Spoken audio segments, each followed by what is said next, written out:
Boundaries don't destroy relationships. Boundaries are not just external limits, they are expressions of internal self-recognition. When you say, "That's not okay," or "I don't have the capacity for that right now," or "I'm not available for that kind of relationship," you are asserting your selfhood. Lost children struggle with this because their needs were never acknowledged and their personhood was never mirrored.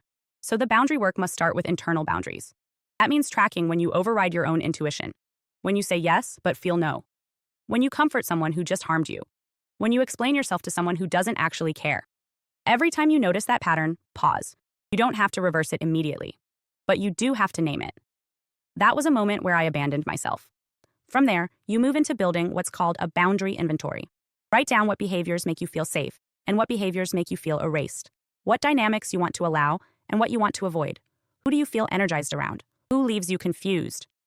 This inventory becomes the blueprint for what boundaries you need to install. And then the real work begins. Enforcing them. At first, this will feel like violence, like betrayal, like you're being too much. But what's actually happening is that you're rewiring your nervous system. You're proving to your body that protection is possible, that you don't have to tolerate silence, disrespect, or dismissal just to feel safe. Boundaries don't destroy relationships. They reveal who's safe enough to stay in them. 4. Identity formation. If you were the lost child, your identity wasn't developed, it was deferred. You learned to shape yourself around the absence of reflection. You became what others needed you to be. And that means you may have reached adulthood with no real sense of self. This doesn't mean you're broken. It means your self was never mirrored. And now you get to build it. Identity is not a mystery, it's a process. You build it by observing yourself. What do you like when no one else is watching? What values do you hold even when they're inconvenient? What does home feel like in your body? What irritates you irrationally, and why? All of these questions are part of identity work. You also build identity through experimentation. Try things, test preferences, change your mind, take up space. Identity isn't about having all the answers, it's about giving yourself the freedom to explore.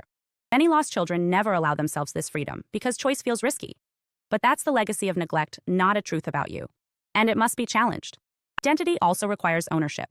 That means letting go of the shame that says you're not allowed to matter, that you're only lovable if you're invisible, that you're safest when you're small. These are the rules you inherited, not the reality you have to live by. Your identity is not who they trained you to be.